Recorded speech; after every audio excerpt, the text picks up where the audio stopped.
Hello दोस्तों, BPSC online academy में आप लोग का बहुत बहुत स्वागत है। ये 69th बीपीएससी प्री के लिए प्रैक्टिस पेपर है और ये जो है बीपीएससी मेकर कोचिंग के द्वारा बनाया गया है और ये बीपीएससी मेकर कोचिंग का टेस्ट नंबर 6 है और हमारे चैनल पे ये टेस्ट नंबर 16 होगा। तो ये टेस्ट ख़त्म होने के बाद आपको इसका पीडीएफ हमारे Telegram channel BPSC online academy पर मिल जाएगा। तो इसमें जो है 150 का क्वेश्चन कवर करेंगे हम लोग, जिसमें से 10 क्वेश्चन मैथ का होगा तो उसका आंसर हम बता देंगे और बट जो बनाना चाहे बना के अपना मिला सकते हैं। ठीक है, तो चलिए स्टार्ट करते हैं आज का सेशन।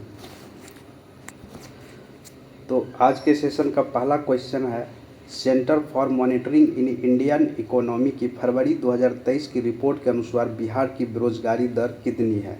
तो देखिए, नवीनतम रिपोर्ट के अनुसार भारत की अगर बेरोजगारी दर की हम लोग बात करें तो फरवरी माह में 7.45% हो गया था। ठीक है, यही जनवरी माह में 7.14% था। आंकड़ों के अनुसार गांव में बेरोजगारी की दर अगर देखा जाए तो शहर के कंपेयर में कम था। तो गांव में बेरोजगारी दर जो था वो 7.23 था, जो कि यही शहरी की अगर हम लोग बात करें तो शहर में बेरोजगारी दर 7.93 था। ठीक है, इसमें सब कुछ लिख नहीं पा रहे हैं तो आप लोग सुनिएगा ध्यान से। तो अगर हम लोग बात करें बिहार की बेरोजगारी के दर, तो ये बिहार में बेरोजगारी दर फरवरी माह में ये 12.3% तक पहुंच गया था। ये जितना हम लोग बताए हैं यहाँ पे ये था इंडिया लेवल का। ठीक है, अगर हम लोग ऐसे बात करें तो हरियाणा में सबसे ज़्यादा बेरोजगारी दर था, जो कि 29.4% रहा था। ठीक है, फिर राजस्थान में 28.3% का रहा था। फिर हिमाचल प्रदेश में रहा और बिहार में 12.3% का बेरोजगारी दर रहा। ठीक है, सबसे कम रहा छत्तीसगढ़ में, तो छत्तीसगढ़ में बेरोजगारी दर रहा था 0.8% ओनली। ठीक है, तो सबसे कम छत्तीसगढ़ में और सबसे ज़्यादा हरियाणा में। ठीक है, क्वेश्चन है 2 नंबर। इसमें कहा जा रहा, हाल ही में जारी बिहार बजट 2023-24 में किस विभाग के लिए सर्वाधिक राशि आवंटित की गई थी। तो देखिए, वित्त मंत्री विजय कुमार चौधरी ने वित्त वर्ष 2023-24 के लिए जो बजट पेश किया गया, तो बिहार का बजट का जो साइज़ था 2,61,885 करोड़ रुपया का बजट था, जो कि पिछला बजट की अगर हम लोग बात करें 2022-23 का, वो 2,37,691 करोड़ रुपया का था। तो इसमें सबसे ज़्यादा जो आवंटन किया गया था वो किया गया था शिक्षा विभाग के लिए। तो वो कितना किया गया था, 40,450 करोड़ रुपया किया गया था, जो शिक्षा विभाग पे किया था और ये सबसे ज़्यादा था। ठीक है, उसके बाद अगर हम लोग बात करें तो ये किया गया था, उसके बाद 2 नंबर पे है स्वास्थ्य विभाग में। ठीक है, सेकेंड नंबर पे स्वास्थ्य विभाग था, पहले नंबर पे शिक्षा विभाग था। 3 है कि हाल ही में ITB बर्लिन में आयोजित अंतर्राष्ट्रीय golden city gate tourism award 2023 में किस देश ने गोल्डन एंड सिल्वर स्टार जीता है। तो ये जीता है, भारत को मिला है। ठीक है, तो सही आंसर हो गया 3 का A। 4 नंबर, इसमें कहा जा रहा, हेनले पासपोर्ट इंडेक्स 2023 के अनुसार लगातार 5वें वर्ष किस देश का पासपोर्ट दुनिया के सभी पासपोर्ट से सबसे शक्तिशाली है। तो ये पासपोर्ट है जापान का। ठीक है, तो हाल ही में जो हेनले पासपोर्ट इंडेक्स 2023 के अनुसार अगर हम लोग बात करें तो जापानी पासपोर्ट लगातार 5वें वर्ष शीर्ष स्थान पर रहा है। साथ ही अगर बात करें तो जिस किसी के भी पास अगर जापान के पासपोर्ट है या जापान के वीज़ा धारक है तो वो 193 देश फ्री में एंट्री कर सकते हैं। ठीक है, तो सही आंसर है इसका 4 का A। क्वेश्चन है 5 नंबर। इसमें कहा जा रहा, पर्यटन विभाग तथा कला और संस्कृति विभाग बिहार सरकार की ओर से 15 और 16 अप्रैल 2023 को बिहार के किस जिले में थावे फेस्टिवल आयोजित किया गया। तो देखिए, थावेल फेस्टिवल के बारे में हम लोग करेंट अफेयर में पढ़ चुके हैं। ये गोपालगंज में आयोजित किया गया था 15 और 16 अप्रैल 2022 को। ठीक है, तो थावे फेस्टिवल याद रखिएगा, गोपालगंज में आयोजित किया गया था। क्वेश्चन नंबर 6 है। इसमें कहा जा रहा, निम्नलिखित में से किसने हाल ही में प्रीत जकर आर्किटेक्चर पुरस्कार 2023 अपने नाम किया है। तो ये किया है, इसका सही आंसर है A, सर डेविस चिपरफील्ड के नाम हुआ है। ठीक है, ये वर्ष 2023 के लिए इसको चुना गया है और ये कहाँ के रहने वाले हैं। तो ये जर्मनी के आर्किटेक्चर है। तो 6 का सही आंसर हो गया A।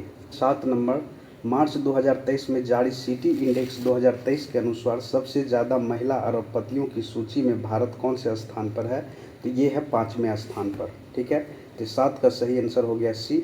देखिए, मार्च 2023 में सिटी इंडेक्स 2023 की एक नई इंटरनेशनल वुमेन्स डे रिपोर्ट के अनुसार भारत, ऑस्ट्रेलिया और हांगकांग दुनिया में सबसे ज़्यादा महिला अरबपतियों की सूची में 9 महिला अरबपति के साथ 5वें स्थान पर है। मतलब अगर हम लोग बात करें भारत, ऑस्ट्रेलिया और हांगकांग की, तो इसमें 9 ऐसे महिला है जो अरबपति है, इसके साथ ये 5वें स्थान पर है। ठीक है, इसकी अगर बात करें तो रिपोर्ट के अनुसार सावित्री जिंदल जो कि 16.96 अरब अमेरिकी डॉलर के साथ भारत के सबसे अमीर महिला है। तो भारत की सबसे अमीर महिला की अगर हम लोग बात करें तो यह है सावित्री जिंदल, जिसके पास है 16.96 बिलियन अमेरिकी डॉलर। ठीक है, अगर देश की बात करें तो सबसे ज़्यादा महिला कहाँ पे अरबपति है? तो सबसे ज़्यादा है अमेरिका में। अमेरिका में 92 महिला ऐसे है जो अरबपति है। चीन में है 46, जर्मनी में है 32। ठीक है, और इसी के साथ इंडिया में कितने हैं? 9 है। ठीक है, तो इंडिया जो है 5वें स्थान पर है। नेक्स्ट क्वेश्चन है 8 नंबर। अगस्त 2022 में प्रधानमंत्री नरेंद्र मोदी ने एशिया का सबसे बड़ा प्राइवेट अस्पताल अमृता अस्पताल का उद्घाटन कहाँ किया? तो इसका उद्घाटन किया गया फरीदाबाद, हरियाणा में। इसमें अगर हम लोग बात करें तो 26 बेड का ये हॉस्पिटल है। 133 करोड़ में ये फैला हुआ है और 6000 करोड़ रुपये खर्च करके ये हॉस्पिटल बनाया गया है। तो सही आंसर हो गया 8 का सी। क्वेश्चन नंबर 9 है, निम्नलिखित में से कौन हाल ही में BBC Indian sport women of the year 2022 का खिताब अपने नाम किया है? तो ये है मीराबाई चानू। सही आंसर हो गया 9 का सी। चलिए, नेक्स्ट क्वेश्चन है 10 नंबर। निम्नलिखित में से किस राज्य ने हाल ही में 54 साल बाद संतोष ट्रॉफी का खिताब अपने नाम किया है? तो ये है कर्नाटक राज्य, जो कि 54 साल के बाद जो है संतोष ट्रॉफी जीते हैं मेघालय को हराकर। ठीक है, संतोष ट्रॉफी का 76वां संस्करण आयोजित हुआ था। इस टूर्नामेंट कहाँ पे हुआ था? तो ये किया गया था सऊदी अरब में। ठीक है, जहाँ पर कर्नाटक ने मेघालय को 3-2 से हराकर 54 साल के बाद ये अपने नाम किए है संतोष ट्रॉफी। तो 10 का सही आंसर हो गया बी। नेक्स्ट क्वेश्चन है 11 नंबर। इसमें कहा जा रहा है निम्नलिखित में से कौन नागालैंड विधानसभा के लिए निर्वाचित होने वाली पहली महिला विधायक बनी है? तो देखिए, पहली महिला विधायक जो बनी है नागालैंड से, उनका नाम है हेखानी जखालू, जो कि दीमापुर से जीत दर्ज की है और ये पहली महिला है जो कि नागालैंड विधानसभा के लिए निर्वाचित हुई है विधायक कोई। ठीक है, तो इसका सही आंसर कौन सा हो गया?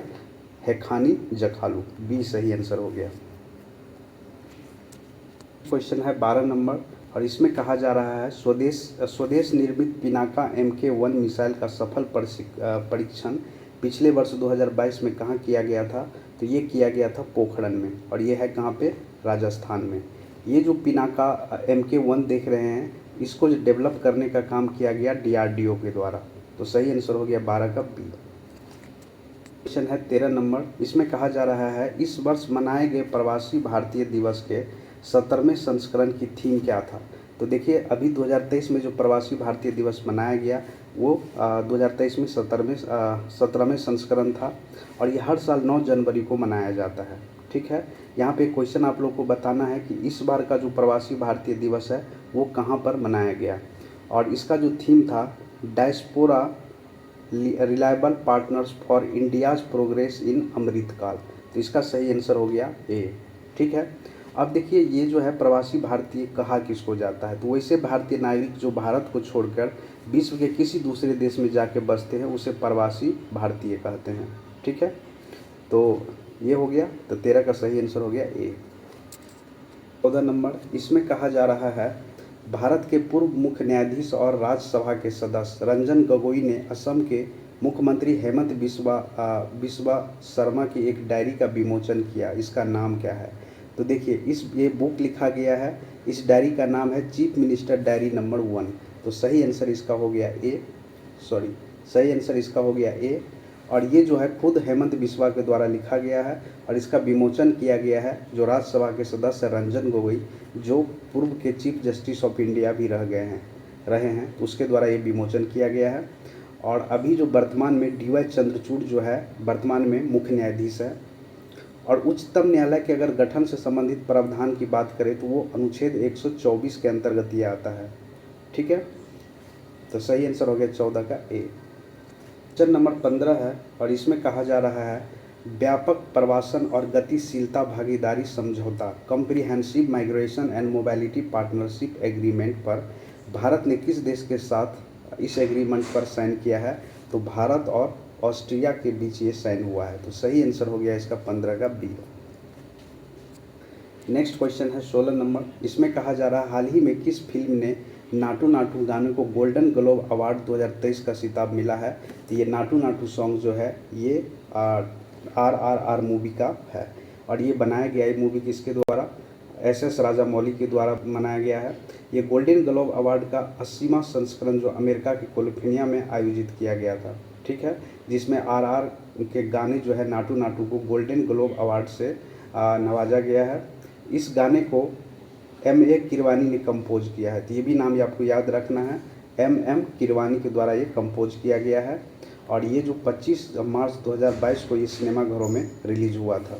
तो सही आंसर हो गया 16 का सी। नेक्स्ट क्वेश्चन है हाल ही में 11 दिसंबर 2022 को all girls deserve better the world deserve better theme के साथ कौन सा दिवस मनाया गया? तो ये मनाया गया था यूनिसेफ दिवस। ठीक है, तो सही आंसर इसका हो गया सी। प्रत्येक वर्ष जो है 11 दिसंबर को मनाया जाता है यूनिसेफ दिवस। इसकी स्थापना जो हुआ था यूनिसेफ का ये हुआ था 1946 में। ठीक है, और ये जो था 76वां वर्षगांठ था मनाया गया है। जो 2022 का जो थीम था all girls deserve better the world. ठीक है, united nation children's emergency fund UNICEF का मतलब होता है। तो इसका सही आंसर हो गया 17 का सी है। 18 नंबर निम्नलिखित में से किस राज्य में हाल ही में अंडर द साल थिएटर फेस्टिवल का 13वां संस्करण आयोजित हुआ था? तो देखिए अंडर द साल थिएटर फेस्टिवल का 13वां संस्करण जो 15 से 18 दिसंबर 2022 को आयोजित किया गया था असम में। सही आंसर हो गया 18 का बी। नेक्स्ट क्वेश्चन है 19 नंबर। इसमें कहा जा रहा है हाल ही में अपना जलवायु परिवर्तन मिशन शुरू करने वाला भारत का पहला राज्य कौन बना है? तो ये राज्य है तमिलनाडु। अगर तमिलनाडु की अगर हम लोग बात करें तो तमिलनाडु जिसे पहले से ही देश में जलवायु कार्रवाई के मामले में अग्रणी माना जाता है। इसमें क्रमशः अगस्त और सितंबर की अगर बात करें तो यहाँ पे वेटलैंड मिशन आयोजित किया गया था या चलाया जा रहा है। यहाँ पे ग्रीन तमिलनाडु मिशन भी शुरू किया जा रहा है। ठीक है, तो तमिलनाडु के मुख्यमंत्री M.K. स्टालिन के नेतृत्व में जलवायु परिवर्तन के लिए एक गवर्निंग काउंसिल की भी स्थापना किया है जो ऐसा करने वाला भारत का ये पहला राज्य बना है। ठीक है, तो याद रखिएगा जलवायु परिवर्तन मिशन शुरू करने वाला भारत का पहला राज्य है वो कौन है? तमिलनाडु। तो सही आंसर हो गया इसका। देखिए ये क्वेश्चन अभी हम लोग करेंट अफेयर कर रहे थे तो उसमें किए थे। निम्नलिखित में से किस देश ने हाल ही में महिलाओं के हस्ताक्षर वाला पहला बैंक नोट छापा है? तो ये देश है अमेरिका। सही आंसर हो गया 20 का डी। 21 नंबर। इसमें कहा जा रहा सुखविंदर सिंह सुक्खू हाल ही में किस राज्य के 15वें मुख्यमंत्री बने हैं? तो ये बनाया गया है हिमाचल प्रदेश के मुख्यमंत्री के रूप में ये शपथ लिए हैं और हिमाचल प्रदेश के 15वें मुख्यमंत्री बने हैं। ये कांग्रेस के दिग्गज नेताओं में से एक है। अब तक ये 5 बार विधायक चुने जा चुके हैं। 2013 में कांग्रेस के प्रदेश अध्यक्ष भी चुने गए थे। इसके अतिरिक्त अगर हम लोग बात करें तो हिमाचल प्रदेश के उप मुख्यमंत्री के रूप में मुकेश अग्निहोत्री को चुना गया है। तो सही आंसर हो गया 21 का बी। बिहार का क्वेश्चन है अक्टूबर 2022 में बिहार का कौन सा जिला पहला 100% डिजिटल बैंकिंग वाला जिला बन गया है? तो ये जिला है जहानाबाद। एकदम याद कर लीजिएगा। ठीक है, ये क्वेश्चन एकदम पूछा जाएगा। तो सही आंसर हो गया 22 का ए है। 23 नंबर। इसमें कहा जा रहा है कि हाल ही में जारी संयुक्त राष्ट्र विश्व संख्या रिपोर्ट के संदर्भ में कौन सा कथन सत्य है? सत्य कथन चूज करना है। तो पहला कथन दिया हुआ है इसमें सबसे अधिक जनसंख्या वाला देश भारत बन गया है। तो बिल्कुल सही है ये। ठीक है, क्योंकि इस रिपोर्ट के अनुसार भारत जो है सबसे ज़्यादा जनसंख्या वाला देश बन गया है। अगर हम लोग चीन की बात करें यहाँ पे तो चीन की जनसंख्या है 142.57 करोड़ जो कि इससे ज़्यादा है इंडिया का जनसंख्या नवीनतम रिपोर्ट के अनुसार। तो 142.57 करोड़ से 29 लाख ज़्यादा जनसंख्या है इंडिया में। तो पहला स्टेटमेंट सही है। स्टेटमेंट दिया हुआ है यहाँ पे, भारत की आबादी बढ़कर 142.46 करोड़ हो गया है। तो ये दूसरा स्टेटमेंट भी सही है। ठीक है। तीसरा स्टेटमेंट है, आबादी में चीन अब तीसरे स्थान पर है। नहीं, आबादी में चीन अब दूसरे स्थान पर है। तो ये जो है सी नंबर गलत है। उसके बाद है, सबसे अधिक आबादी वाला देश पाकिस्तान है। नहीं, तो सबसे अधिक आबादी वाला देश कौन है? भारत है। तो इस केस का सही आंसर हो गया ई, उपयुक्त में से कोई नहीं, उपयुक्त में से एक से अधिक वाला इसका आंसर हो जाएगा। ठीक है। 24 नंबर, कजाकिस्तान के अस्थाना में आयोजित एशियाई कुश्ती चैंपियनशिप 2023 में भारत ने कुल कितने पदक अपने नाम किया है? तो ये किया है 14 पदक अपने नाम किया। तो 24 का सही आंसर हो गया सी। क्वेश्चन है 25 नंबर, निम्नलिखित में से कौन सा अज्ञात शवों को पहचानने के लिए डीएनए डेटाबेस तैयार करने वाला भारत का पहला राज्य बन गया है? तो ऐसा किया जाएगा हिमाचल प्रदेश में। तो सही आंसर हो गया 25 का सी। नेक्स्ट क्वेश्चन है कि निम्नलिखित में से कौन भारतीय महिला cricketer Wisden cricketer of the year चुनी जाने वाली पहली भारतीय महिला क्रिकेटर बनी है? तो ये है भारतीय महिला क्रिकेट टीम की कैप्टन हरमनप्रीत कौर, जो कि वर्ष 2023 की Wisden cricket of the year चुनी गई है। यह उपलब्धि पाने वाली भारत की पहली महिला बनी है। इस वर्ष टॉप 5 क्रिकेटर में शामिल होने वाली ये पहली भारतीय महिला है। तो सही आंसर हो गया 26 का सी। क्वेश्चन है 27 नंबर, 11 अक्टूबर 2022 को 15वें प्रधानमंत्री माननीय श्री नरेंद्र मोदी ने किस स्थान पर श्री महाकाल लोक का उद्घाटन किया है? तो ये किया गया है मध्य प्रदेश के उज्जैन में। और ये कितने लागत से बनाया जा रहा है? इस प्रोजेक्ट को पूरा किया जाएगा तो इस प्रोजेक्ट में कुल लागत है 850 करोड़ रुपया। तो सही आंसर इसका हो गया ए, उज्जैन। जो है शिप्रा नदी के किनारे बसा हुआ है। यहाँ पे जो है कुंभ का मेला लगता है। नेक्स्ट क्वेश्चन है 28 नंबर, इसमें कहा जा रहा है निम्नलिखित में से किसने कोलालमपुर में आयोजित IBSF विश्व बिलियर्ड चैंपियनशिप 2022 में स्वर्ण पदक जीता है? तो देखिए, भारत के पंकज अडवाणी ने 8 अक्टूबर 2022 को कोलालमपुर में IBSF विश्व बिलियर्ड चैंपियनशिप 2022 में भारत के सौरभ कोठारी को हराकर लगातार 5वीं बार ये खिताब जो है अपने नाम किया है। ठीक है। ठीक है, तो ये है, ये पंकज आडवाणी का विश्व चैंपियनशिप में उनका 25वां स्वर्ण पदक भी था ये। तो सही आंसर हो गया 28 का सी, पंकज आडवाणी। क्वेश्चन है 29 नंबर, अक्टूबर 2022 में नेशनल स्टैटिस्टिकल ऑफिस द्वारा जारी रिपोर्ट के अनुसार वर्ष 2021-22 में बिहारियों की सालाना आय में कितनी प्रतिशत की वृद्धि हुई है? तो ये वृद्धि हुआ है 9.4% का। तो सही आंसर हो गया इसका ए। नंबर 30 है, 11 अक्टूबर 2022 को अब हमारा समय है, हमारे अधिकार, हमारा भविष्य थीम के साथ कौन सा दिवस मनाया गया?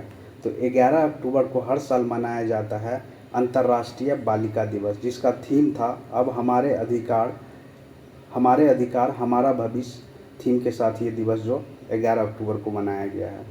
तो सही आंसर हो गया 30 का डी। क्वेश्चन है 31 नंबर, निम्नलिखित में से किस संस्था द्वारा हाल ही में गरीबी और साझा समृद्धि रिपोर्ट जारी किया गया है? तो ये रिपोर्ट किसके द्वारा जारी किया जाता है? तो ये रिपोर्ट जारी किया जाता है विश्व बैंक के द्वारा, वर्ल्ड बैंक के द्वारा। तो सही आंसर हो गया 31 का बी। इस रिपोर्ट के द्वारा भारत के बारे में कहा गया है कि भारत में गरीबी के स्तर में गिरावट आई है। ठीक है, 2015 से वैश्विक गरीबी में जो दर था वो थोड़ा धीमी हुई है। तो ये याद रखिएगा, ये गरीबी और साझा समृद्धि रिपोर्ट जो जारी किया जाता है ये वर्ल्ड बैंक के द्वारा किया जाता है। दोस्तों, नेक्स्ट क्वेश्चन है 32 नंबर, हाल ही में उत्तर प्रदेश के 3 बार मुख्यमंत्री रहे मुलायम सिंह यादव का निधन हुआ। बताइए कि उन्होंने किस वर्ष समाजवादी पार्टी की स्थापना की थी? तो समाजवादी पार्टी की स्थापना ये कब किए थे? तो देखिए, सबसे पहले हम लोग इसके बारे में जान लेते थोड़ा। उत्तर प्रदेश के 3 बार मुख्यमंत्री रहे थे मुलायम सिंह यादव, और इनका हाल ही में 82 वर्ष की आयु में इनका निधन हो गया। वे एक शिक्षक थे और पहलवान भी रह चुके थे वो। वे 1992 ईस्वी में समाजवादी पार्टी की स्थापना की थी। ठीक है, कब? तो 92 में, 4 अक्टूबर 1992 में ये समाजवादी पार्टी की स्थापना की थी। और 1967 में वो पहली बार विधायक बने हैं, कहाँ से? जसवंत नगर से। और मुलायम सिंह यादव 1989 में पहली बार मुख्यमंत्री बने थे उत्तर प्रदेश का। तो सही आंसर हो गया 32 का बी।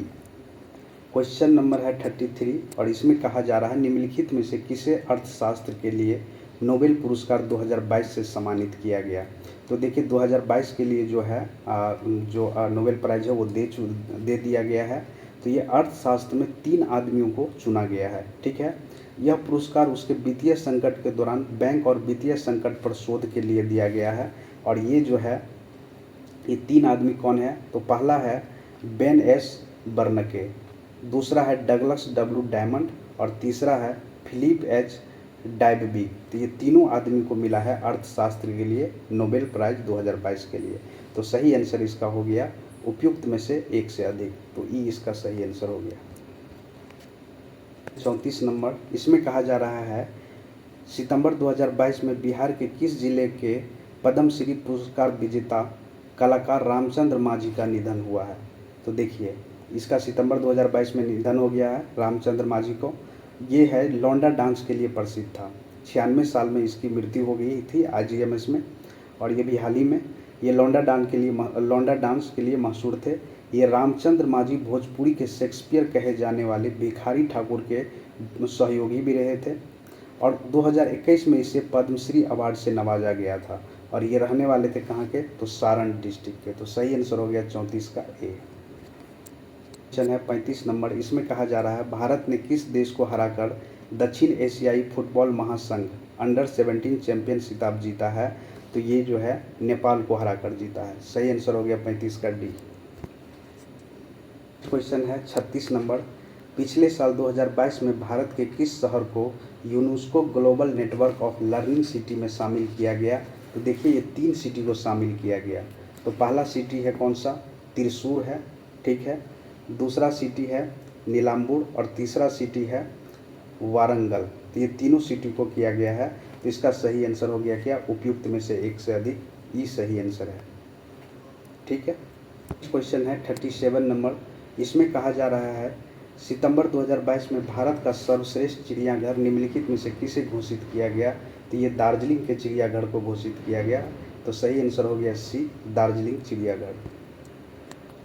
नेक्स्ट क्वेश्चन है 38 नंबर, हाल ही में अगस्त 2022 में बिहार के नए उद्योग मंत्री कौन बने हैं? तो देखिए इससे पहले उद्योग मंत्री थे शाहनवाज हुसैन, बिहार के उद्योग मंत्री थे। उसके हटने के बाद जो अभी बने हैं उद्योग मंत्री श्री समीर कुमार महासेठ को बनाया गया है। 38 का सही आंसर हो गया डी। नेक्स्ट क्वेश्चन है, हाल ही में किस स्थान पर भिखारियों द्वारा एक अनोखा बैंक खोला गया है? तो देखिए ये बहुत फेमस था और बहुत न्यूज़ में था ये। तो बिहार के मुजफ्फरपुर में ये खोला गया है भिखारियों के द्वारा एक अनोखा बैंक। सही आंसर हो गया 39 का बी। नेक्स्ट क्वेश्चन है 40 नंबर, हाल ही में किस मंत्रालय ने स्माइल 75 नामक पहल की शुरुआत की है? तो ये किया गया है सामाजिक एवं न्याय अधिकारिता मंत्रालय के द्वारा। यह स्माइल 75 है क्या? तो इसके अंतर्गत जो भीख मांग रहे हैं लोग उसको ख़त्म करना और भिक्षावृत्ति को कम करना और इसमें जो काम में लगे हैं लोग उसके लिए घर का व्यवस्था करना इसका लक्ष्य है। तो 40 का सही आंसर हो गया ए। 40 नंबर क्वेश्चन बहुत हल्का सा है, निम्न में कौन सा सुमेलित नहीं है ये बताना है। तो देखिए ये जो है पहला कह रहा है किलोवाट आवर विद्युत को मापते हैं, बिल्कुल सही। उसके बाद RH गुणांक को रक्त का pH वैल्यू वगैरह नापते हैं, बिल्कुल सही है। तापमान को सेल्सियस से नापते हैं, बिल्कुल सही है। रिक्टर स्केल पे आर्द्रता को नापते हैं, नहीं, ये गलत है। तो इसका सही आंसर हो गया डी, यही सुमेलित नहीं है, बाकी सब जो है सुमेलित है। रिक्टर पैमाने पे हम लोग भूकंप को मापते हैं। ठीक है, 40 है, इसमें कहा जा रहा है ताप के निम्नलिखित में से किस पैमाने में ऋणात्मक मान नहीं होता है? तो देखिए हम बता रहे एक लाइन में सेल्सियस, फ़ारेनहाइट और र्यूमर पैमाने पर मान ऋणात्मक होता है, जबकि केल्विन पैमाने पर ऋणात्मक मान नहीं होता है। ठीक है, तो देखिए यहाँ र्यूमर है, इस पे ऋणात्मक होता है, सेल्सियस है इस पे भी होता है, लेकिन केल्विन पे नहीं होता है। तो इसका आंसर है देखिए क्या, सही आंसर हो गया सी, केल्विन पर नहीं होता है, सॉरी। एक सेकेंड, केल्विन पैमाने पर ऋणात्मक मान नहीं होता है। तो सही आंसर हो गया क्या, सी। नेक्स्ट क्वेश्चन है 43 नंबर, साधारण यंत्र किसी व्यक्ति की सहायता करता है, क्या सहायता करता है, कम बल का प्रयोग करके भी उतना ही मात्रा में काम करने में ये सहायता करता है। सही आंसर हो गया इसका ए। ये देखिए फिजिक्स का क्वेश्चन है, अंतरिक्ष यान जो चक्कर लगा रहा है, अगर एक सेब छोड़ा जाता है तो क्या होगा। तो देखिए अगर उस अंतरिक्ष यान के बगल में अगर सेब छोड़ा जाए तो वो सेब भी क्या होगा कि उसी गति से, मतलब अंतरिक्ष के यान के साथ उसी गति से वह गतिमान होगा। सही आंसर हो गया 44 का सी। क्वेश्चन है 45 नंबर, ग्रहों की गति संबंधित नियम को किसने प्रतिपादित किया था।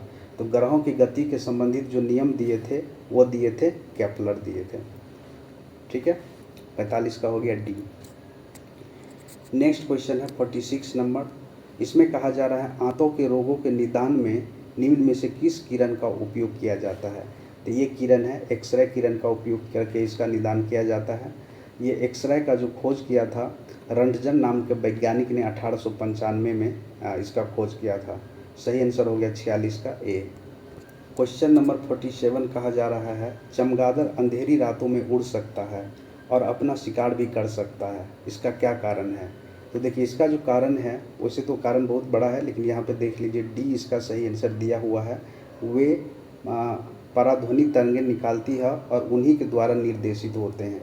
ठीक है, इनको रात में दिखाई नहीं देता है, वो ध्वनि के माध्यम से ही अपना डायरेक्शन चेंज करते रहते हैं। तो सही आंसर हो गया इसका 47 का डी। है 48 नंबर, इसमें कहा जा रहा है निम्नलिखित कथनों पर विचार कीजिए। कम लंबाई की बांसुरी से निम्न आवृत्ति की तरंग उत्पन्न होती है, नहीं, निम्न नहीं, ज़्यादा आवृत्ति की तरंग निकलती है, तो पहला गलत हो गया। दूसरा है ध्वनि शैल में केवल अनुदैर्घ्य प्रस्थीय तरंगों के रूप में प्रगामी होता है, नहीं, अनुदैर्घ्य और अनुप्रस्थ दोनों होता है। तो ये दूसरा जो है ये भी गलत है। तो इसका सही आंसर हो गया क्या, ई हो गया, मतलब इसमें से कोई नहीं। नेक्स्ट क्वेश्चन है 100 डेसिबल के शोर का प्रबलता स्तर संगत होता है। तो देखिए यहाँ पे अगर 100 डेसिबल की बात हो रही है तो ये जो निकलेगा कहाँ से, ये यंत्र कारखाने के शोर से 100 डेसिबल का जो आवाज़ निकलेगा। अगर हम लोग हल्का से फुसफुसाहट करके बात करें तो 15 से 20 डेसिबल का आवाज़ निकलता है यहाँ पे। साधारण बातचीत करें तो 30 से 60 डेसिबल होता है और गुस्से में बातचीत करें तो 70 से 80 डेसिबल का जो है आवाज़ निकलता है। यंत्र कारखाने की अगर हम लोग बात करें तो 100 से 110 डेसिबल का आवाज़ निकलता है। जेट विमान की अगर हम बात करें तो 140 से 150 डेसिबल का आवाज़ निकलता है। तो यहाँ पे बात हो रही 100 डेसिबल की, तो ये 100 डेसिबल का शोर जो निकलेगा ये यंत्र कारखाने के शोर से निकलेगा। तो सही आंसर हो गया सी। नंबर 50 कहा जा रहा है कि दूरदर्शन प्रसारण में चित्र संदेश का संचरण होता है, तो ये संचरण होता है आयाम मांडुलन द्वारा। सही आंसर हो गया 50 का ए। क्वेश्चन है 51 नंबर, इसमें कहा जा रहा है क्रोमेटोग्राफी की तकनीकी का प्रयोग किसमें होता है। तो इसका प्रयोग किया जाता है एक मिश्रण के पदार्थों को अलग करने में। ठीक है, तो 51 का सही आंसर हो गया डी। नंबर 52 कहा जा रहा है प्रदीप्त नली में सर्वाधिक समानतः प्रयोग होने वाली वस्तु कौन सी है। तो ये वस्तु है पाड़ा, वाष्प तथा आर्गन। तो सही आंसर हो गया 52 का सी। क्वेश्चन 53 नंबर, निम्नलिखित में से कौन सा विस्फोटक नहीं है। तो ये डी नंबर जो देख रहे हैं नाइट्रोक्लोरोफॉर्म जो है ये विस्फोटक नहीं है। बाकी ये जितने भी देख रहे हैं ABC में सब जो है विस्फोटक है। ट्राइनाइट्रो टालुइन ये है, ट्राइनाइट्रोग्लिसरीन ये सारे जो है ये विस्फोटक है। ट्राइनाइट्रोक्लोरोफॉर्म ये विस्फोटक नहीं है। तो 53 का सही आंसर हो गया डी। 54 नंबर, इसमें कहा जा रहा है निम्न कथनों पर विचार कीजिए। कपड़े धोने के चूर्ण में अपमार्जक में सोडियम सल्फेट तथा सोडियम सिलिकेट इसलिए मिश्रित किए जाते हैं कि वो चूर्ण जो है सूख रहे, मतलब सूखा रहे। ठीक है, पहला सही है। उसके बाद चूर्ण की क्षारीयता बने रहे, ठीक है, मतलब बेसिक नेचर रहे।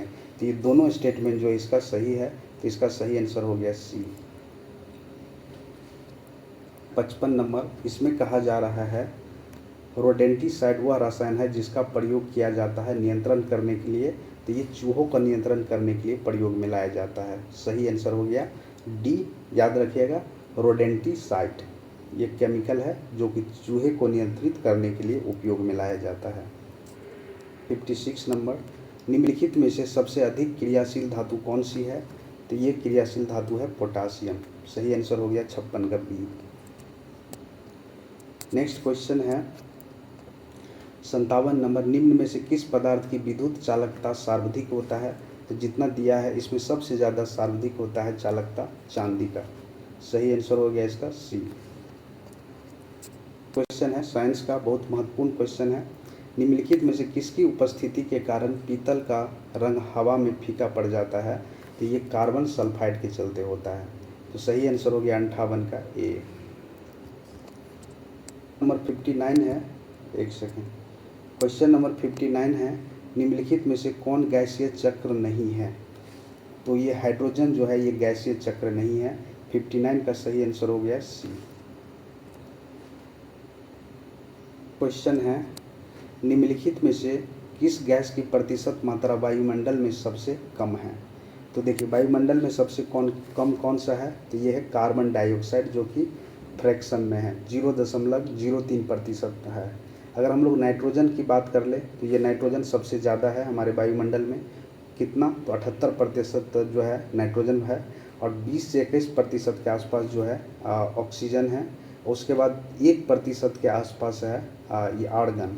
उसका कार्बन डाइऑक्साइड की बात करें तो कार्बन डाइऑक्साइड कितना है? ये 0.03% ही कार्बन डाइऑक्साइड है। तो सही आंसर हो गया 60 का बी। नेक्स्ट क्वेश्चन है 61 नंबर, इसमें कहा जा रहा है स्तनधारियों में श्वास कैसे होता है या श्वास कैसे लिया जाता है? तो ये फेफड़ों के द्वारा लिया जाता है। सही आंसर हो गया इसका डी। नेक्स्ट क्वेश्चन है, निम्न में ब्रॉड स्पेक्ट्रम औषधि है। तो देखिए ये ब्रॉड स्पेक्ट्रम औषधि जो है ये कौन सा है? ये एक ऐसी औषधि है जो एंटीबायोटिक है। तो इसका सही आंसर हो गया क्लोरेम फेनिकॉल। सही आंसर हो गया 62 का ए। क्वेश्चन नंबर 63 है, तपेदिक रोग का कारण है। तो तपेदिक रोग जो होता है ये जीवाणु के चलते होता है। तो सही आंसर हो गया तपेदिक या क्षय रोग एक संक्रमण रोग है जिसका कारण है माइक्रोबैक्टीरिया। ठीक है, जो किससे होता है? ये जीवाणु के कारण होता है। तो सही आंसर हो गया 63 का ए। नेक्स्ट क्वेश्चन है 64 नंबर, इसमें कहा जा रहा है कि एनोसीमिया किसे कहते हैं? तो देखिए एनोसीमिया में क्या होता है कि सूंघने की शक्ति का नाश हो जाता है, मतलब सूंघने की शक्ति नहीं होती है आदमी में। तो ये जो होता है संवेदना की कमी या ये ध्यान संवेदना की कमी, यही है सूंघने की शक्ति को छीन हो जाना या सूंघने की शक्ति खत्म हो जाना, उसी को कहा जाता है एनोसीमिया। 64 का सही आंसर हो गया बी। क्वेश्चन है 65 नंबर, इसमें कहा जा रहा है खुजलाने से खाज मिटता है क्योंकि? इसका सही आंसर है सी। इसमें कहा जा रहा है कि जब कहीं खाज खुजली होता है और हम उसको खुजाते हैं तो इसमें कुछ तांत्रिकाओं क्या होता है? उद्दीप्त होता है, मतलब एक्टिव होता है, जो कि मस्तिष्क को हिस्टामिया रसायन का उत्पादन बढ़ाने का निर्देश देता है। और जब वो रसायन बढ़ता है हमारे शरीर में तो हमको आराम मिलता है। तो ये खुजाने से खाज मिटता है क्योंकि इसमें कुछ तांत्रिकाओं उद्दीप्त होती है जो मस्तिष्क को प्रतिहिस्टामिनिया रसायन का उत्पादन करने का निर्देश देती है। तो सही आंसर हो गया 65 का सी।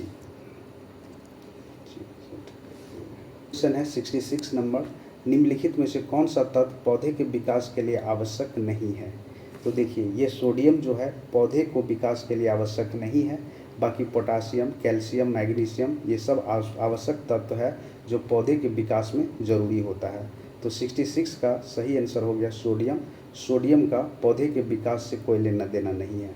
तो सही आंसर हो गया इसका ए। भी पौधा को पहचान करें। तो देखिए ये जो आपको दिख रहा है सी नंबर में अमरबेल, ये एक परजीवी पौधा है जो छोटे छोटे कीट मकोड़े को ये खा जाता है। तो सही आंसर हो गया 67 का सी। क्वेश्चन है 68 नंबर, इसमें कहा जा रहा है निम्नलिखित में कौन सा पादप हार्मोन नहीं है? तो देखिए पादप हार्मोन कौन सा नहीं है? तो ये बी दिख रहा है आपको इंसुलिन, ये पादप हार्मोन नहीं है। ये क्या होता है? ये इंसानों में होता है और इसकी कमी से लोगों को डायबिटीज़ हो जाता है। अगर हमारे शरीर में इंसुलिन का प्रोडक्शन कम हो जाए तो हमको क्या हो जाएगा? डायबिटीज़ का बीमारी हो जाएगा। बाकी इथिलीन, साइटोकिनिन और जिबरेलिन, ये सारे जो है ये है पादप हार्मोन, ठीक है, और इंसुलिन पादप हार्मोन नहीं है। तो सही आंसर हो गया 68 का बी। 69 नंबर, इसमें कहा जा रहा है केसर मसाला सेफ्रॉन एस्पाइन बनाने के लिए पौधे का निम्नलिखित में से कौन सा भाग उपयोग में लाया जाता है। तो ये लाया जाता है वर्तिकाग्रा, जिसको स्टिग्मा कहा जाता है। इससे क्या बनता है, केसर बनता है, जिसको हम लोग मसालों में प्रयोग करते हैं। तो 69 का सही आंसर हो गया डी। क्वेश्चन नंबर 70 कह रहा है निम्नलिखित जोड़ों में किसका सुमेल है, जिसका सही है वो बताना है। तो देखिए, ये जो है निमोनिया जो होता है फेफड़ों में होता है, ये बिल्कुल सही है। मोतियाबिंद कहाँ पे होता है, आँख में होता है, लेकिन यहाँ क्या दिया हुआ, थायराइड ग्रंथि, तो ये गलत हो गया। पीलिया आँख में होता है, नहीं, पीलिया आंत में होता है। मधुमेह यकृत में होता है, नहीं। तो ये सारे जो है ये गलत है, और ए जो है ये सही है, निमोनिया फेफड़े का बीमारी है। तो 70 का सही आंसर हो गया ए। क्वेश्चन नंबर है 71 नंबर, भारतीय उपनिवेश के लिए संप्रभुता संपन्न संविधान सभा के प्रथम अध्यक्ष कौन थे। तो देखिए, प्रथम अध्यक्ष बनाए गए थे डॉक्टर राजेंद्र प्रसाद को। वैसे ये अस्थाई के रूप में थे, ठीक है, और ये 15 अगस्त 1947 के बाद की बात है। ये सच्चिदानंद सिन्हा को जो संविधान सभा के प्रथम अध्यक्ष चुने गए थे, लेकिन अस्थाई थे, अस्थाई थे, और डॉक्टर राजेंद्र प्रसाद को अस्थाई बनाया गया था। तो सही आंसर हो गया 71 का बी। 72 है कि भारतीय राष्ट्रवाद ब्रिटिश राज का शिशु था, यह किसका कथन है। तो देखिए, भारतीय राष्ट्रवाद को कहा गया या भारतीय राष्ट्र के लिए कहा गया है कि ये ब्रिटिश राष्ट्र का एक शिशु था। ये किसके द्वारा कहा गया था, तो ये कहा गया था आर कोपलैंड के द्वारा, ये जो है लाइन कहा गया था। तो सही आंसर हो गया इसका सी, 72 का सी। नंबर है 73 नंबर, किस वर्ष मुंबई में पहली भारतीय कपड़ा मिल की स्थापना हुई थी। तो देखिए, अगर कपड़ा मिल की बात करें तो सबसे पहले कलकत्ता में स्थापित किया गया था, जो कि सक्सेसफुल नहीं रहा। ये कब किया गया था, 1818 में किया गया था कलकत्ता में, ठीक है, 1818 में। फिर जब ये फेल हुआ तो इसके बाद 1854 ईस्वी में किया गया था मुंबई में। तो सही आंसर इसका हो गया डी। नंबर है 74, इसमें कहा जा रहा है द्वितीय गोलमेज सम्मेलन में कांग्रेस का प्रतिनिधि किसने किया था। तो द्वितीय गोलमेज सम्मेलन में कांग्रेस का प्रतिनिधि किए थे महात्मा गांधी।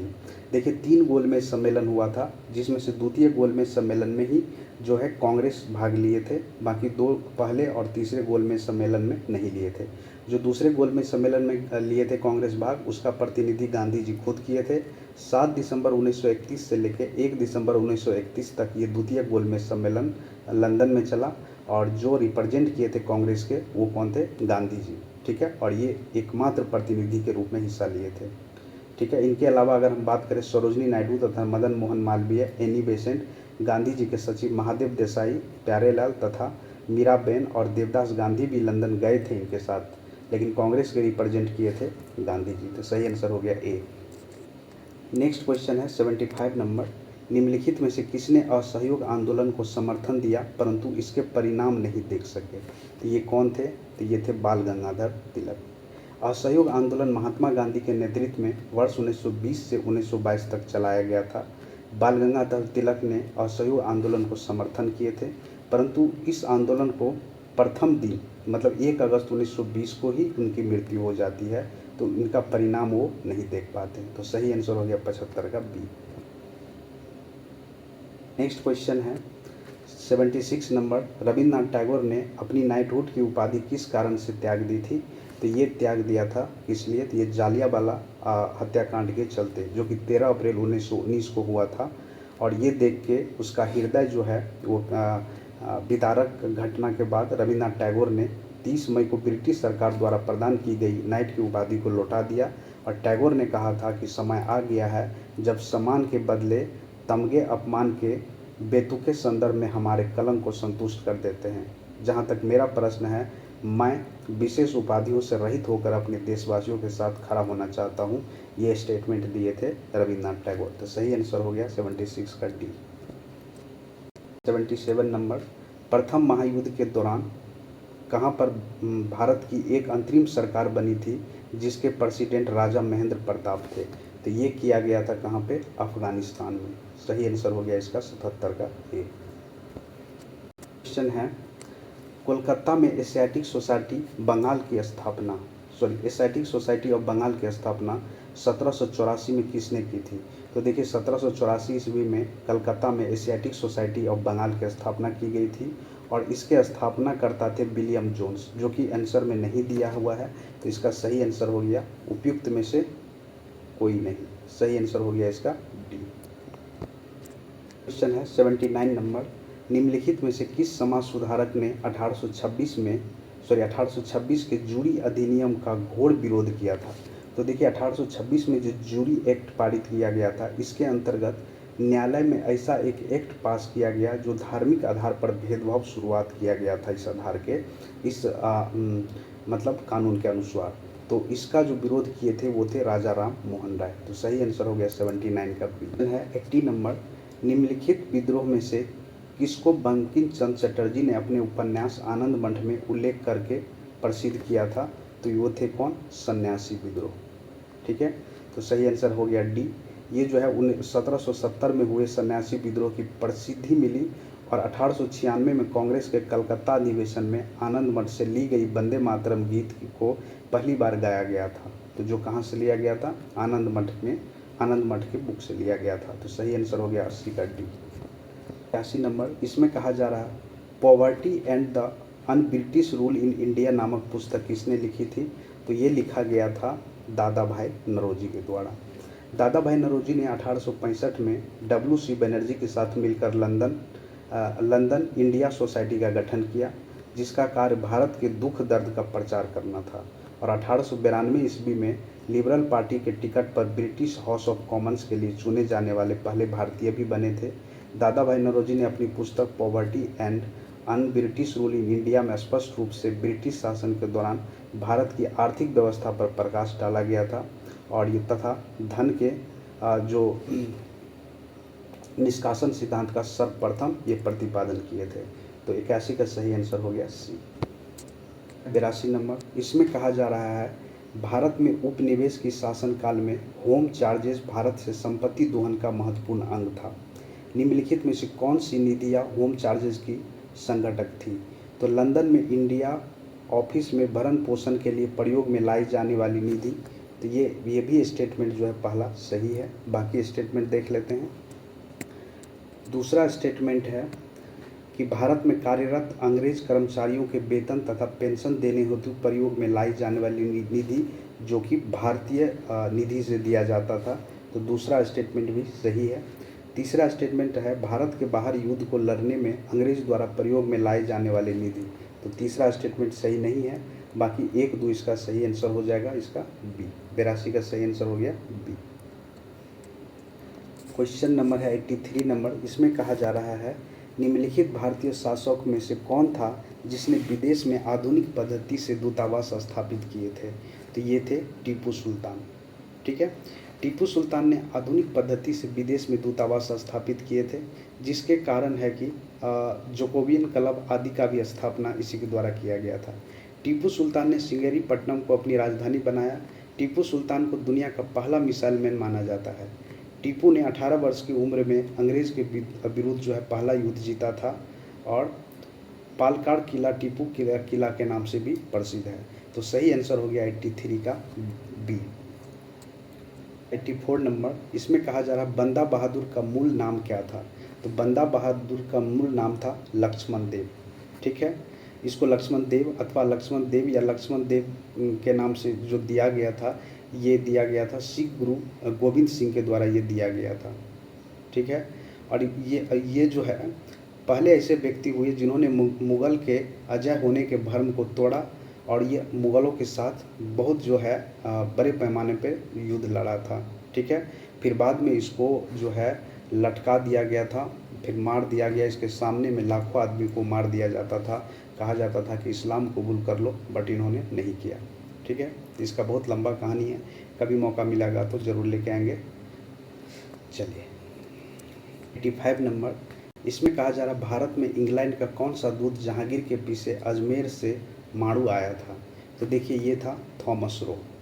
ये क्या है, थॉमस रो मुग़ल दरबार में 1616 ईस्वी में आया था और उसे बादशाह के साथ जो है अजमेर से माड़ू, अहमदाबाद, अजमेर जैसे अनेक स्थान पर जाने का अवसर मिला।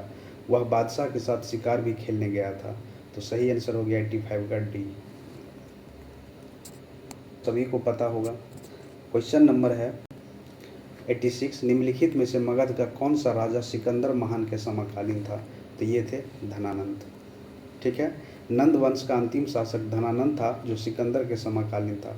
उसे यूनानी लेखक को अग्रमीज कहा, भद्रसाल उनकी सेनापति का नाम था। ठीक है, तो 86 का सही आंसर हो गया डी। नेक्स्ट क्वेश्चन है 87 नंबर। इसमें कहा जा रहा है कि दधेरी एक पर्वतीय हड़प्पा पुरास्थल है। तो ये कहाँ पर है? तो ये पंजाब में है। नाम याद रख लीजिएगा, दधेरी। ठीक है, तो 87 का सही आंसर हो गया बी। ये पंजाब के लुधियाना के आसपास ये है। कहा जा रहा है क्लासिकीय संस्कृति में आर्य शब्द का अर्थ क्या होता है? तो देखिए, आर्य शब्द का जो अर्थ होता है उत्तम एवं श्रेष्ठ व्यक्तियों से है, जो कि सभी गुणों से परिपूर्ण एवं मर्यादा पुरुषोत्तम हो, उसे कहा जाता है आर्य। तो क्या कहा जाएगा? 88 का सही आंसर हो गया ए। 88 का सही आंसर हो गया ए, एक उत्तम पुरुष। 89 नंबर। इसमें कहा जा रहा है प्राचीन भारतीय समाज के प्रसंग में निम्नलिखित शब्द में कौन सा शब्द शेष 3 के वर्ग का नहीं है? तो देखिए, इसमें जो है ये कोश ये नहीं उपयोग किया जाता था, बाकी कुल, गोत्र और वंश उपयोग में आता था प्राचीन टाइम में। प्राचीन भारतीय समाज के संदर्भ में कुल, वंश तथा गोत्र परिवार से संबंधित है, जबकि कोश परिवार से संबंधित न होकर भंडार से संबंधित है, जिसको कोषागार कहा जाता है, जो कि एक राज का जो सामान होता है या अन्न भंडार की बात करें तो वहाँ पे रखा जाता है, उसी को कोष कहा जाता है। तो कुल, गोत्र और वंश से अलग है कोष। तो 89 का सही आंसर हो गया सी। नेक्स्ट क्वेश्चन है 90 नंबर। बौद्ध धर्म की महायान शाखा औपचारिक रूप से किसके शासनकाल में प्रकट हुई?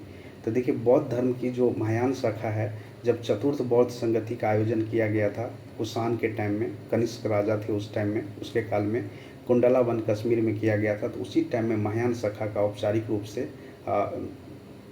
इंट्रोड्यूस किया गया था। तो इसका सही आंसर हो गया सी। और ये चौथा बौद्ध संगति का जो अध्यक्षता किया था वो वसुमित्रा तथा अश्वघोष दोनों के द्वारा किया गया था। तो 90 का सही आंसर हो गया सी। 91 नंबर। इसमें कहा जा रहा है शंकराचार्य के दर्शन को क्या कहा जाता है? तो शंकराचार्य दर्शन को कहा जाता है अद्वैतवाद। सही आंसर है 91 का बी। क्वेश्चन है 92 नंबर। प्रसिद्ध विरूपाक्ष मंदिर कहाँ अवस्थित है? तो ये है हम्पी में। और हम्पी कहाँ पे है? ये है कर्नाटक में। ठीक है, ये विरूपाक्ष नाम से जानते हैं। ये विरूपाक्ष मंदिर जो है भगवान शिव को समर्पित किया गया है। ये कर्नाटक के हम्पी में है। तो सही आंसर हो गया इसका डी। नेक्स्ट क्वेश्चन है निम्न में कौन सा एक ग्रंथ 16 महाजनपद का उल्लेख करता है? तो इसमें जो है अंगुत्तर निकाय, ये जो है 16 महाजनपद का उल्लेख यहाँ पर मिलता है। इस 16 महाजनपद में 3 महाजनपद जो है वो हमारे बिहार में थे। पहला मगध, दूसरा बज्जी महासंघ वैशाली में, और तीसरा अंग प्रदेश। ठीक है, तो ये 16 में 3 जो है वो बिहार में था। 94। इसमें कहा जा रहा है अमीर अकोही एक नया विभाग किस सुल्तान द्वारा शुरू किया गया था? तो ये किया गया था मोहम्मद बिन तुगलक के द्वारा।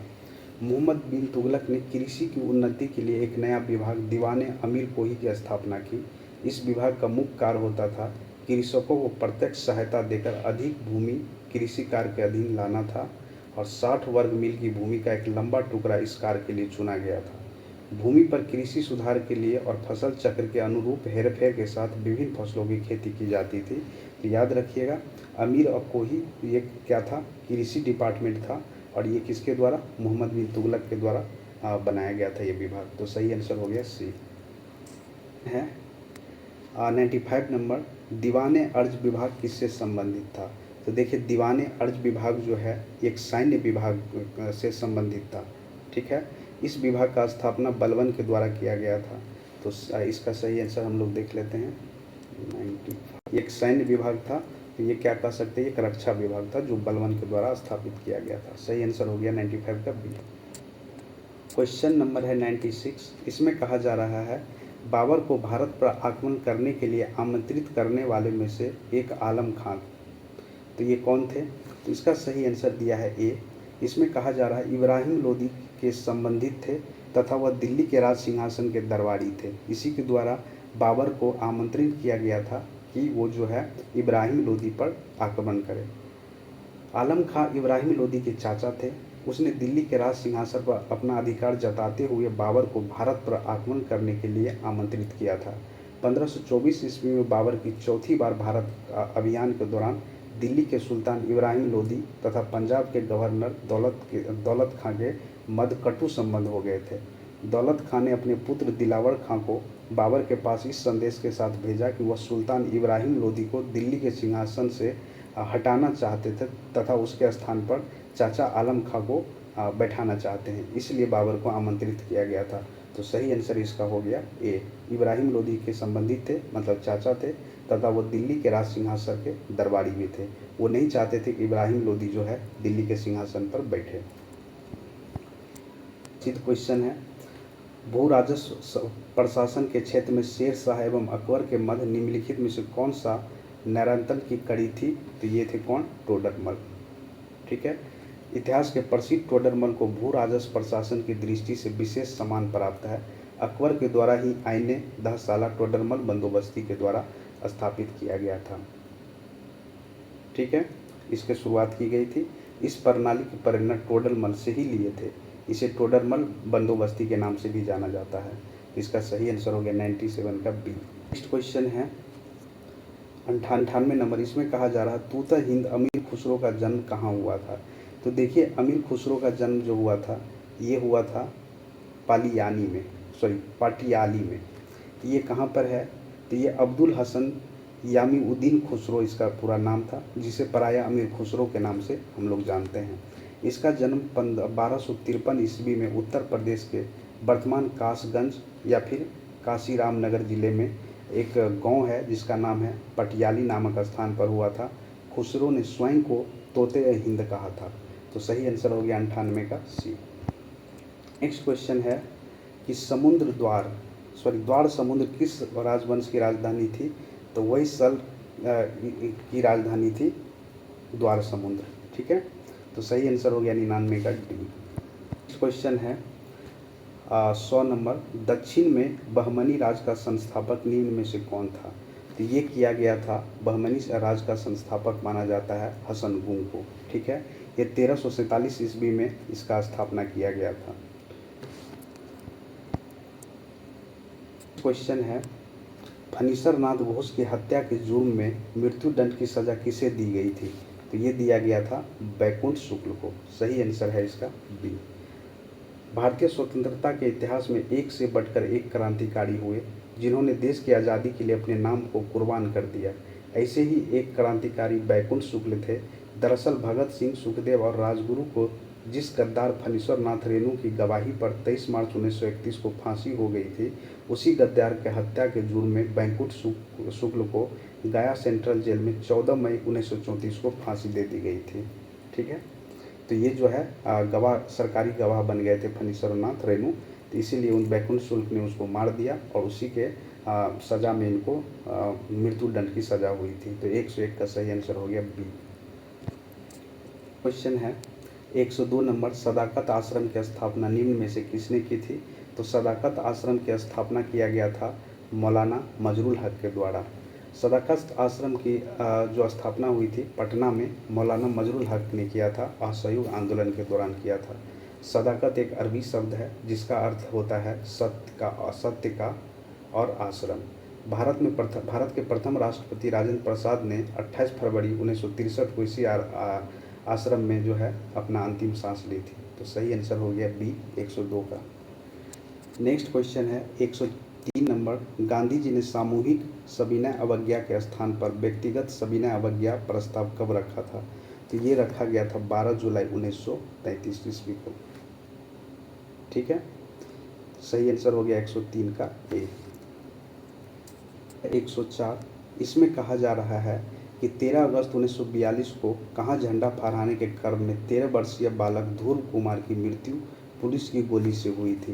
तो ये जो हत्या हुई थी ये हुई थी कटिहार में। सही आंसर है इसका ए।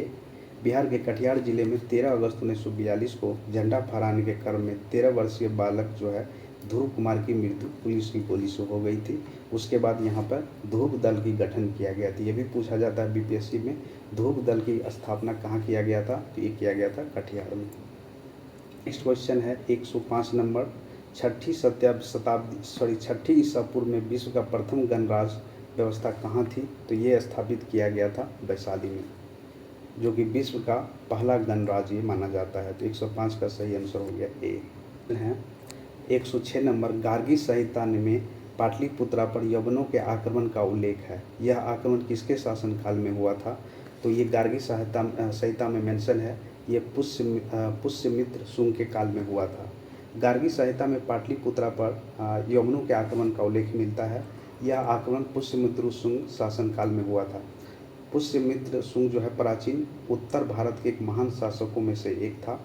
उन्होंने मौर्य समाज के अंतिम सम्राट जो बृहदत्त थे, उनकी हत्या करके शुंग वंश की स्थापना की थी। तो 106 का सही आंसर हो गया डी। क्वेश्चन है 107 नंबर, बिहार के किस जिले में गंगा नदी पर विक्रमशिला सेतु का निर्माण किया गया है, तो ये किया गया है भागलपुर में।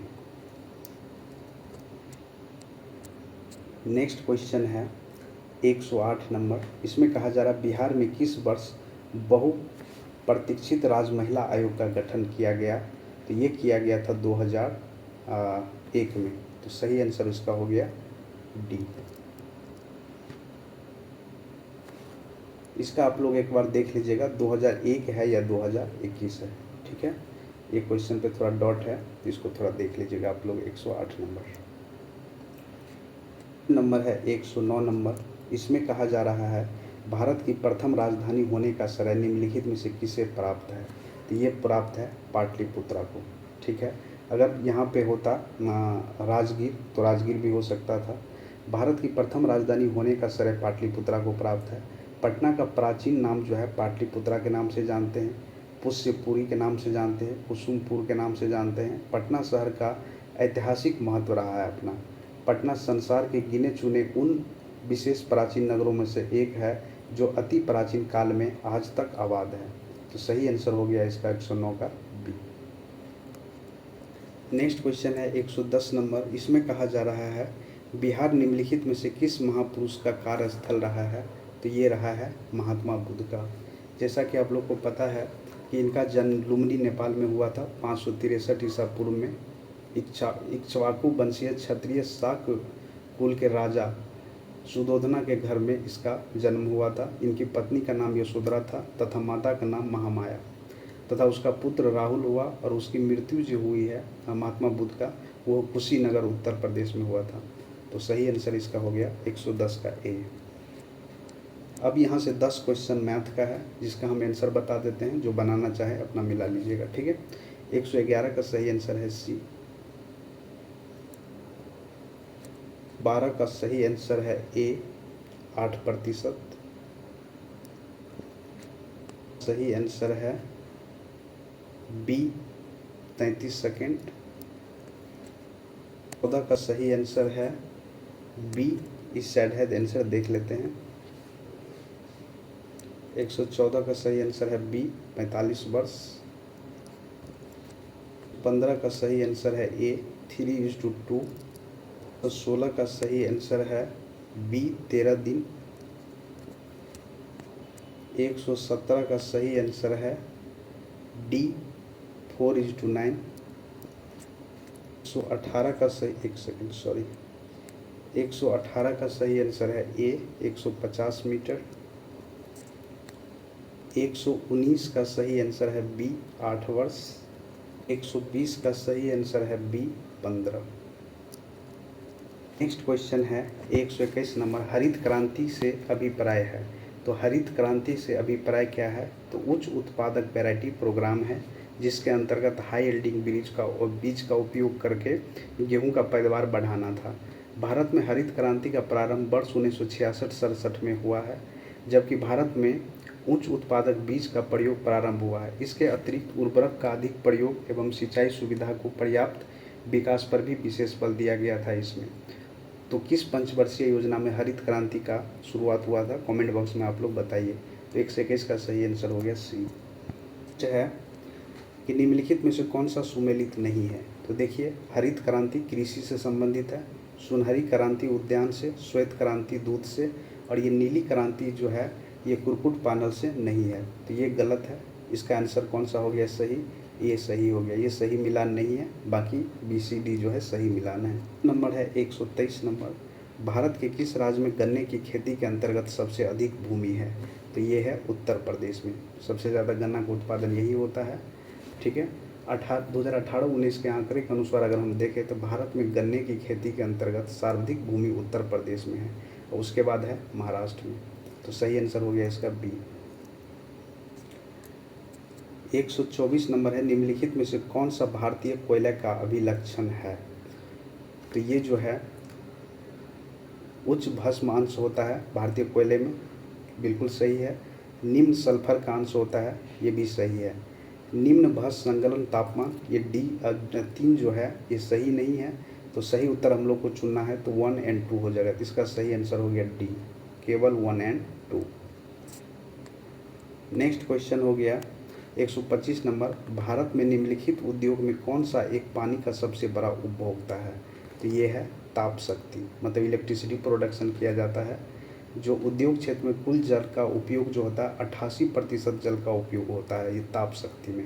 तो सही आंसर हो गया 125 का ए। क्वेश्चन है 126 नंबर, इसमें कहा जा रहा है भारत का सर्वाधिक गहराई वाला बंदरगाह कौन सा है? तो ये बंदरगाह है पारादीप। सही आंसर हो गया 126 का सी। क्वेश्चन है 127 नंबर, दक्षिण गंगोत्री निम्नलिखित में से क्या है? तो ये है अंटार्कटिक में भारतीय शोध केंद्र है जो स्थापित किया गया है अंटार्कटिक में, जिसका नाम क्या रखा गया है? दक्षिण गंगोत्री। सही आंसर हो गया इसका बी। नेक्स्ट क्वेश्चन है, भारत में ज्वारीय ऊर्जा की सर्वाधिक संभावना कहाँ पर है? तो यह है गुजरात में, जो कि भावनगर गुजरात में। ठीक है, ज्वारीय मतलब होता है कि समुद्र में जो लहर होता है उससे ऊर्जा प्राप्त करना। तो सबसे ज़्यादा संभावना कहाँ पर है? तो ये है भावनगर गुजरात में। तो सही आंसर हो गया 128 का डी। नेक्स्ट क्वेश्चन है, ललित जिसकी उन्नत किस्म है वह है, देखिए ललित जो है एक अमरूद का किस्म है। ठीक है, जो कि अभी हाल ही में Indian institute of horticulture research के द्वारा लखनऊ में ये जो है विकसित किया गया है। ये न्यूज़ में था इसीलिए पूछा गया है। तो ललित क्या है? ये उन्नत किस्म है अमरूद का। सही आंसर हो गया 129 का बी। क्वेश्चन कह रहा है कि निम्नलिखित नहर प्रणालियों में किससे बिहार के क्षेत्र में सिंचाई होती है? तो ये सिंचाई की जाती है त्रिवेणी नहर से। ठीक है, तो 130 का सही आंसर हो गया सी। क्वेश्चन पूछा जा रहा है कि प्रथम अभिनेत्री कौन थी जो राज्यसभा के लिए नामांकित की गई थी? तो ये थी नरगिस दत्त। ठीक है, जो कि 3 अप्रैल 1980 से 3 मई 1981 तक रहा था। तो सही आंसर हो गया 131 का बी। नेक्स्ट क्वेश्चन है 132 नंबर, राज्यसभा का अध्यक्ष, तो ये जो होता है उपराष्ट्रपति पदेन अध्यक्ष होता है। तो सही आंसर हो गया इसका सी। संविधान के अनुच्छेद 89 में यह उल्लेखित है कि भारत का उपराष्ट्रपति राज्यसभा का पदेन सभापति होगा, परंतु वह राज्यसभा का सदस्य नहीं होगा। तो 132 का सही आंसर हो गया सी। 3 अध्यक्ष सदन के किसी भी सदस्य को बोलने से रोक सकता है, वह अन्य किसी सदस्य को बोलने दे सकता है। यह घटना क्या कहलाती है? यह घटना कहलाती है बैठ जाना। 134 इसमें कहा जा रहा है निम्नलिखित में से कौन सा विषय धन विधेयक के उपबंध में सम्मिलित नहीं किया गया है? तो 134 का सही आंसर है ए, ये जुर्माना या अर्थदंड से संबंधित उपबंध। ठीक है, ये जो है संविधान के 110 में धन विधेयक का परिभाषित किया गया है। ठीक है, और इसको 110(3) के अनुसार लोकसभा अध्यक्ष द्वारा किया जाता है। उसका निश्चय ही अंतिम होता है कि यह धन विधेयक होगा कि नहीं, और ये लोकसभा में पेश किया जाता है, राज्यसभा में नहीं। तो 134 का सही आंसर हो गया ए। 135 है, यदि वार्षिक संघीय बजट लोकसभा द्वारा पारित नहीं होता है तो क्या होगा?